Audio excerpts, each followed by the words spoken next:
I never thought I'd tell you this, but here I am with the courage to confess the most secret, forbidden, and complicated night of my life. That day, the day everything changed, I thought it would just be about not spending my 64th birthday alone, but there was so much more behind Edward's desire not to leave me alone. The pull between us, those forbidden feelings, and everything we'd suppressed for years could never truly be ignored. And that day was when all of it came to a head. Let me tell you everything from the beginning. Edward was Jonathan's stepson. Now, at 28, he's confident, determined, and someone who could captivate me at first glance. In the year Jonathan passed away, he used to visit often, sometimes staying with me for days. But 2 years ago, he disappeared without a word. During his absence, the moments we shared stayed locked in the deepest corners of my mind. I tried to forget about him, to push those memories away, but I couldn't. And then that day came. He appeared at my door. He said he needed to look for some documents in the garage, but I knew immediately that he hadn't come just for that. Edward's gaze was the same as before, the kind that stirred up all the emotions I had buried deep within myself, leaving me utterly unprepared.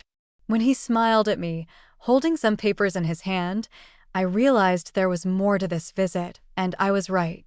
The gramophone he'd placed in the garage, the one I'd always wanted even when Jonathan was alive, was sitting there with my favorite record on it.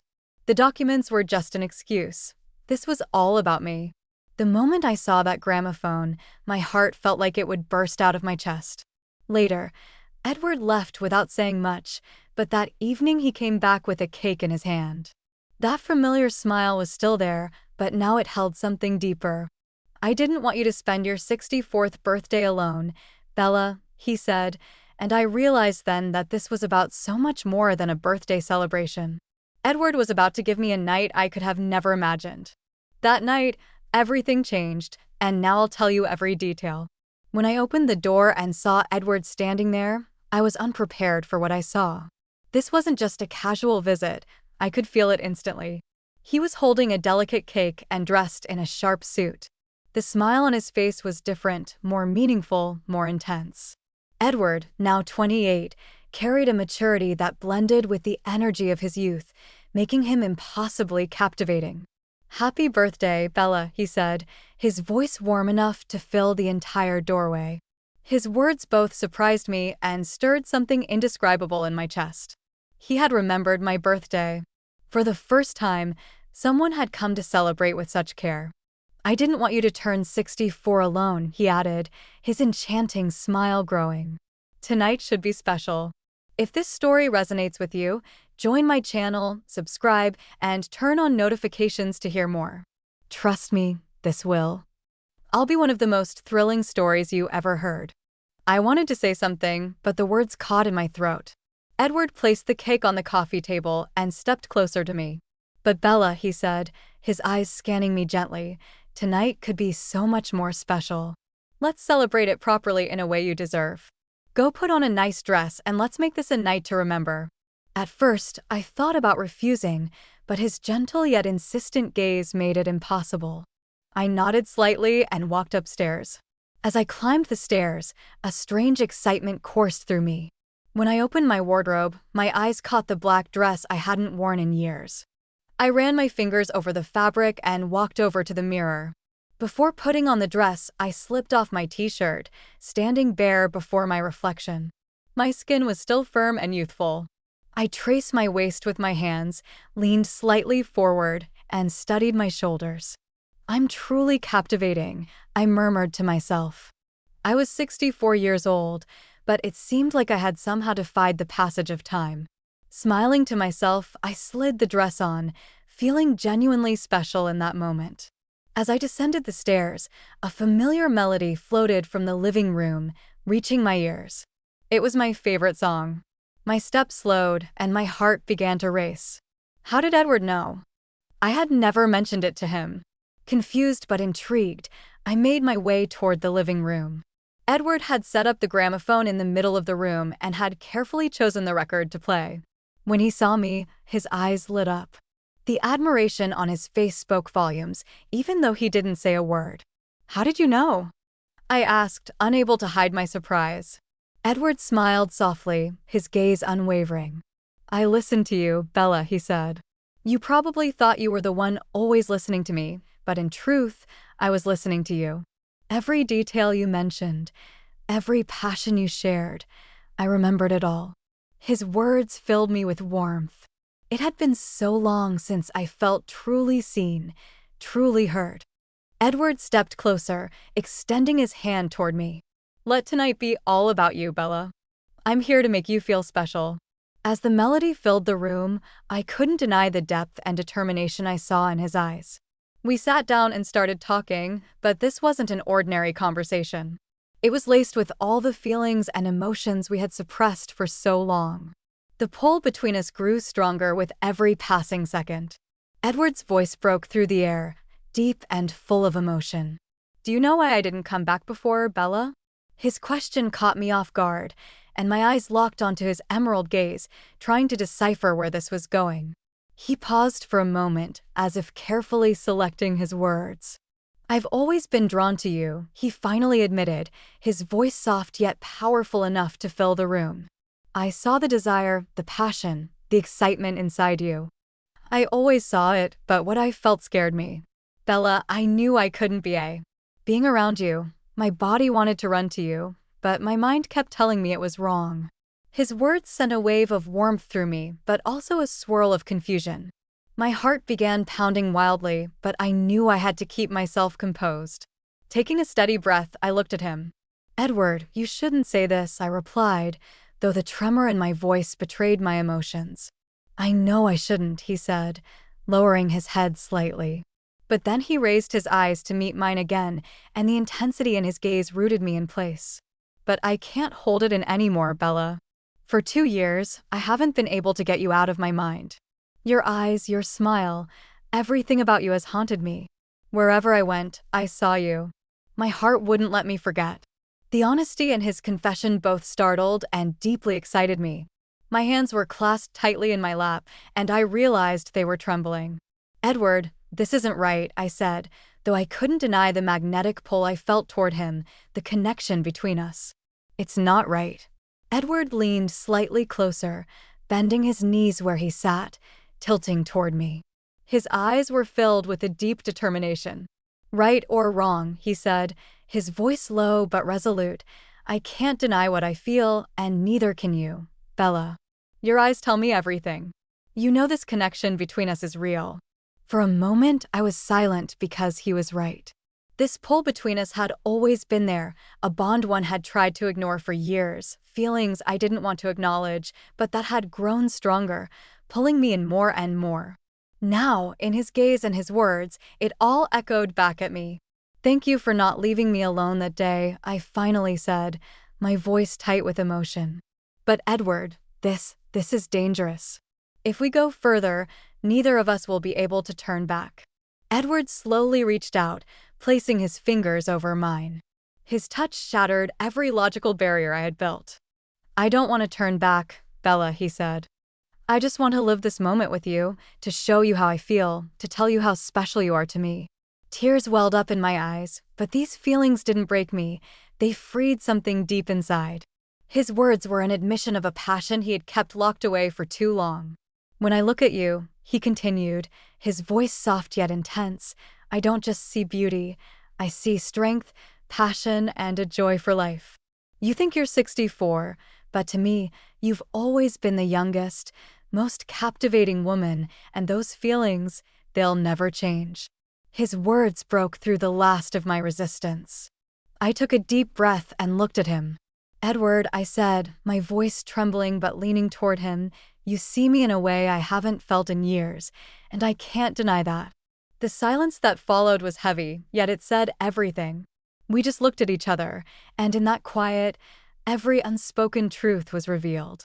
The forbidden pull between us had become undeniable, irreversible. When Edward's lips finally met mine, every suppressed feeling erupted. The emotion I had came rushing to the surface. His kiss was filled with a passion that forced me to confront all the feelings I had hidden for years. But the intensity of it also scared me. The logical part of me was still fighting, telling me I shouldn't give in. Suddenly, I pulled away, taking a deep breath.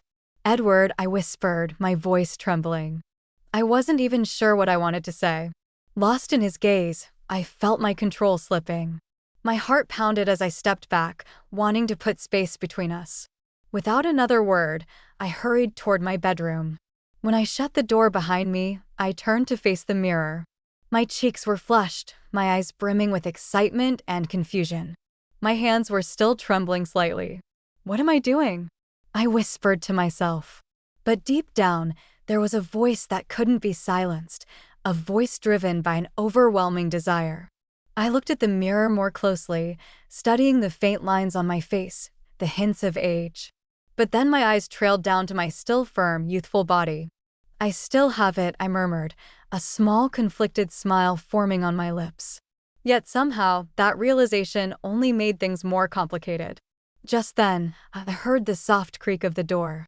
I turned around and saw Edward's determined gaze as he stepped inside.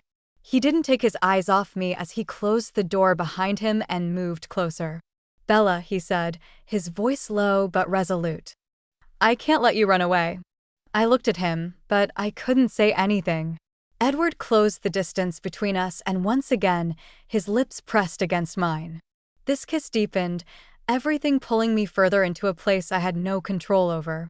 My defenses, one by one, were crumbling. I couldn't hold myself back any longer. My hands instinctively reached for his shoulders. Edward wrapped his arms around my waist, pulling me even closer.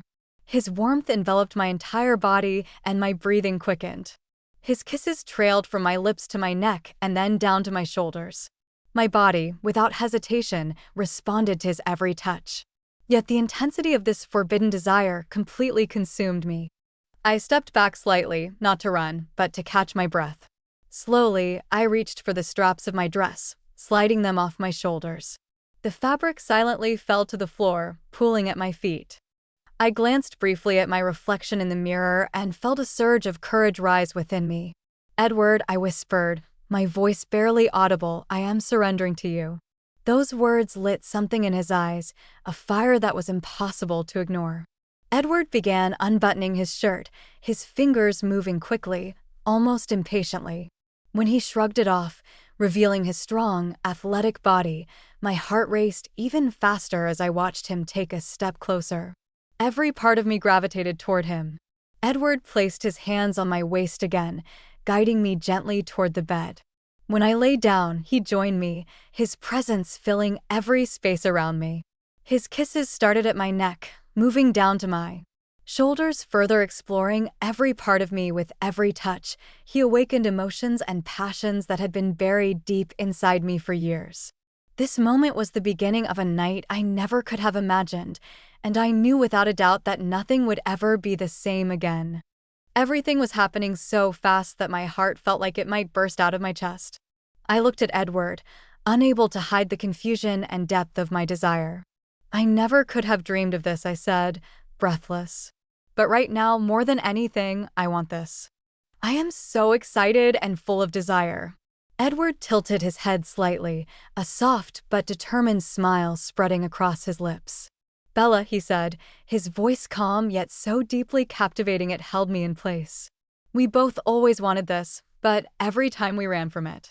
Not tonight. Tonight we're not running anywhere." At that moment, Edward's words shattered the last of my defenses. I no longer cared where this night would take us. I was ready to lose myself in the moment.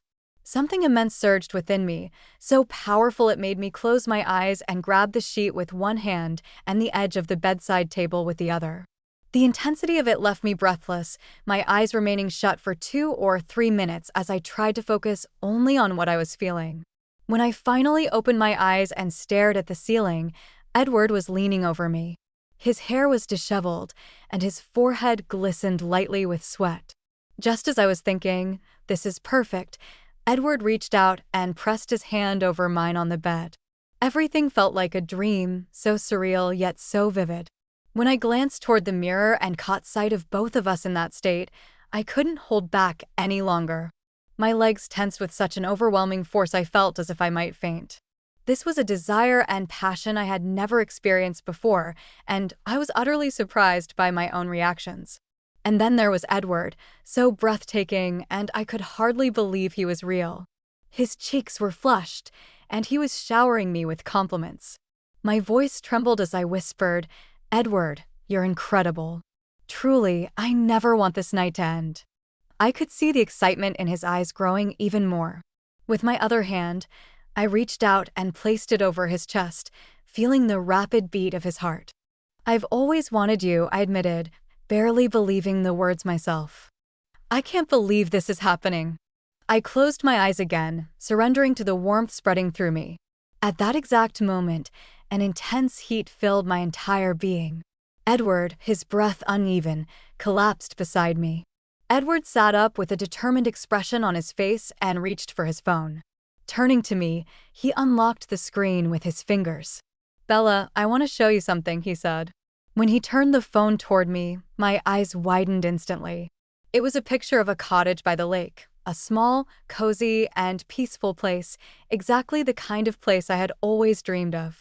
"I want to take you here," he said, his voice both serious and full of desire. "Far away from everyone else in this house, just the two of us. Tomorrow morning, we'll go see this place, and when we're there, I'll ask you to wear something I've chosen for you. Because tonight, I saw the woman I've always dreamed of. That woman is you, Bella. It's always been you." His words sent a storm through me, and my heart began to race. I looked at him, completely at a loss for words. This wasn't just a one-night story. This was a doorway to something so much more. And while I didn't know what awaited us beyond that door, for the first time, I wasn't afraid because I wasn't stepping through it alone. There's more to come, and this is only the beginning. If you've made it this far, I know this story has deeply touched you. There's so much more to share, and you won't want to miss a single detail. Don't forget to hit the follow button, turn on notifications, and leave a comment about this story. I can't wait to hear your thoughts, so let's talk in the comments. Your support means the world to me.